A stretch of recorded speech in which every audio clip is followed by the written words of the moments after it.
Hello, I'm Jonathan Bradley from upliftingnews.net, Southern Division. Today I flew up here to Philadelphia to bring you an exclusive story of a young man that has lived on both sides of the tracks. But through sheer perseverance, determination, he had pitted his life back on track.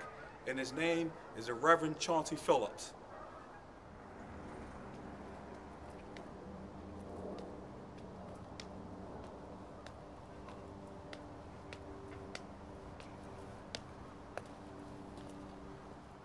How you doing today, Reverend Phillips? We're here today with Reverend Chauncey Phillips, the young man I told you about. Reverend Phillips, tell the viewers out there what it was like growing up in Philadelphia in the Phillips household, going to church on Sunday with mom and dad. Well, I didn't grow up in Philadelphia. I grew up in Delaware County. And in my household, you had to go to church. There was no ifs, ands, or buts about it. You had to go to church. But it was a good thing, and then I didn't realize it then, but it was laying a good foundation on what was to come later on in life. Okay, okay. Now, Reverend Phillips, tell the viewers out there a moment that you remember that you shared with your father. I know your father left us some time ago. May he rest in peace. Tell the viewers out there a remarkable moment that you remember that you shared with your father. Every time you think about that moment, it makes you smile. Well, it's funny you asked that question because I'll never forget it. It was, my father took me to a baseball game. It was to a Phillies game. That was in the old Connie Mack Stadium. And I'd never been to a game because at the time I was growing up, when you looked at television, all you saw was black and white.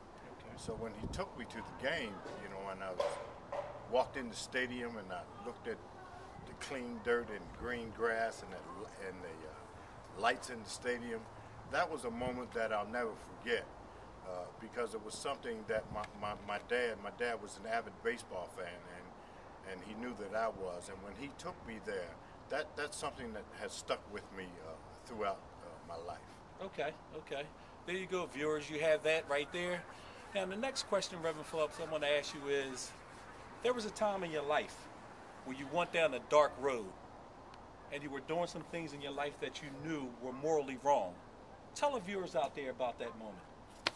Well, you have to understand, like I was telling you before, I grew up in a household, a good household. My mother and father raised my sister and I in a very good way. We had to go to church, you know, at all times, and I was kind of sheltered a little bit in that, you know, I wasn't allowed to, you know, be out in the street at all hours of the night.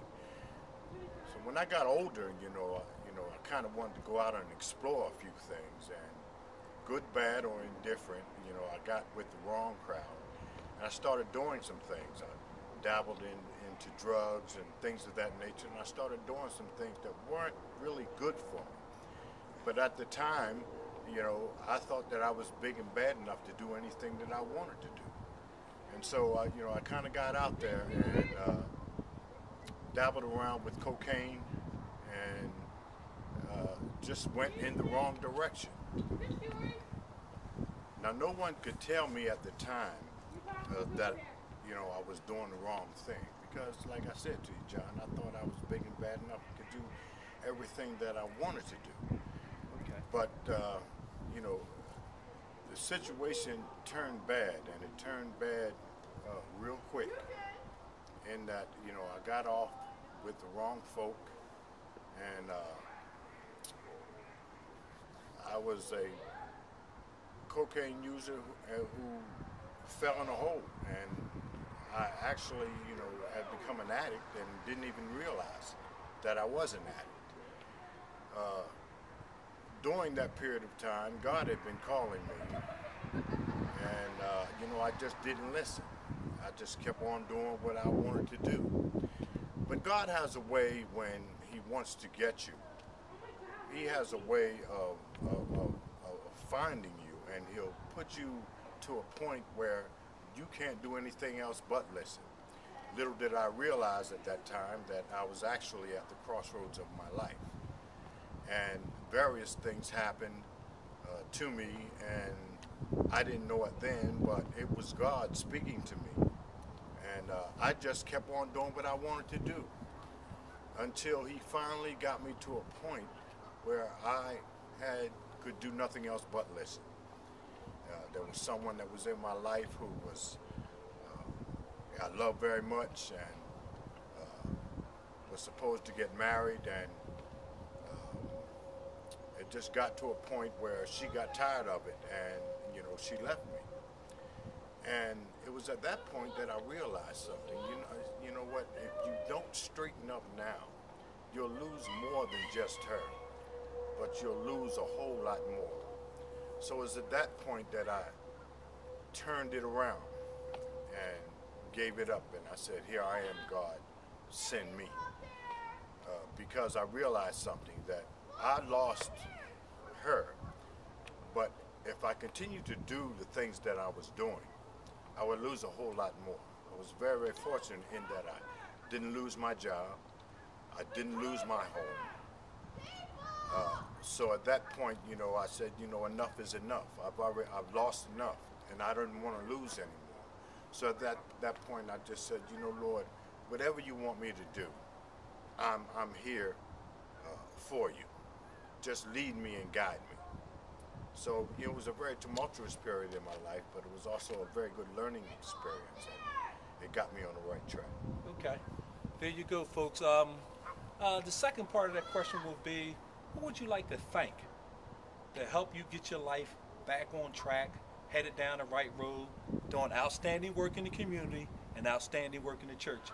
Who would you like to thank? Just tell the viewers out there, who would you like to thank to help you get back on the right path? Well, first and foremost, I'd like to thank my family, because when they did find out what I was doing, they never turned their back on me, but they were very supportive and helped me along the way. Because one thing I do want to tell you, John, is that I was a functioning addict. Okay. I wasn't, the kind of guy that would just, go out and, let himself go, because I didn't want my family to find out about it. Okay. And so I would always make sure that I dressed well, because I've always prided myself in dressing well and, showering and keep myself well groomed. And I would continue to do those things. And I would always go to work so that I could afford what I was doing. But little did I know that although I could afford doing what I was doing as far as cocaine was concerned, I was really, tearing myself up. But when my family did find out about it, they were very, very supportive. They helped me along the way. They didn't turn their back on me.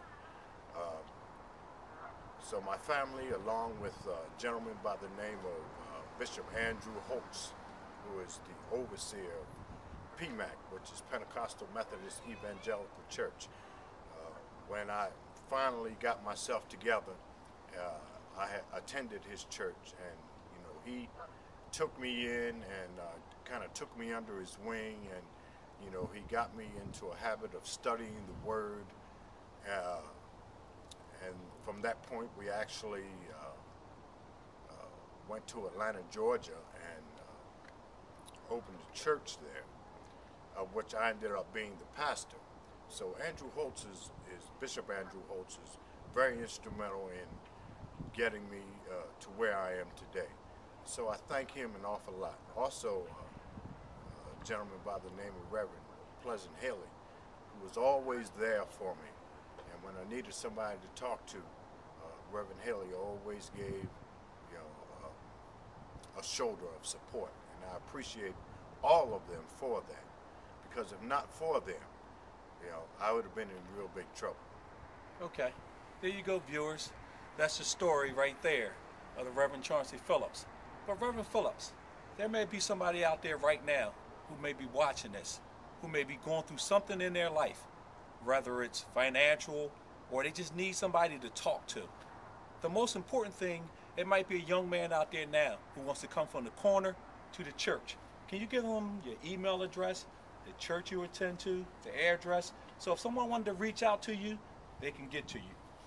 Well, I'll tell you what, John. A lot of times when I may be delivering a sermon, I would tell the congregation that you're looking at a man who came from the crack pipe to the pulpit. And that happened only because of my trust in God. And so anyone out there who may be in the same situation that I was in, I tell you, try Jesus. I dare you to try it. Because the Bible says that I can do all things through Christ who strengthens me. It doesn't say some things. It doesn't say small things. It says all things. So if you just give yourself to Jesus and accept Christ as your Lord and Savior, He will take you places that you never dreamed about being. I'm here as a living witness to tell you that this is what He can do. I'm not perfect. I'm still striving to be the best that I can be. But it's all on you and what you want to do as an individual. Because God always gives us free will. I told you earlier that I was at the crossroads of my life. I could either accept Christ and do what I had to do at that time, or I could have continued down the road of destruction that I was on. But had I stayed on that road, it would have only led to a couple of things. It would have led to destruction of my life, and then the ultimate thing, which would have been death. And so I tell you this from the depths of my heart. Try Jesus, because if you want to change your life, if you want to go down the right path, if you want to do things that you didn't think you can do, all you have to do is just call on Him. The Bible also says is that you have not because you ask not. So if you ask Christ, He will take you to heights that you never dreamed of. All you got to do is just give Him a chance. And I guarantee you that He'll bring you out of the depths of hell that you may be rolling in. If you want to reach me, you can reach me by cell phone. If you want to reach me, you can reach me at my cell number, which is 484-486-0630. Or you can email me at silk730@aol.com. I'm here for you. I also accept any engagements. If anyone would like me to come to speak to young people or would like me to come to your church to speak on this subject or anything that I can do to help somebody, I'm here for you. So if in fact you feel as though you'd like to speak with me, feel free to reach me at that phone number and also at that email address. There you go, folks. That's the exclusive story today of the Reverend Chauncey Phillips. We only bring you the best here at upliftingnews.net. We'll be bringing some more stories to you, so stay tuned. Here at upliftingnews.net, we like to say, we don't talk about it, we're about it. Till next time, God bless, peace.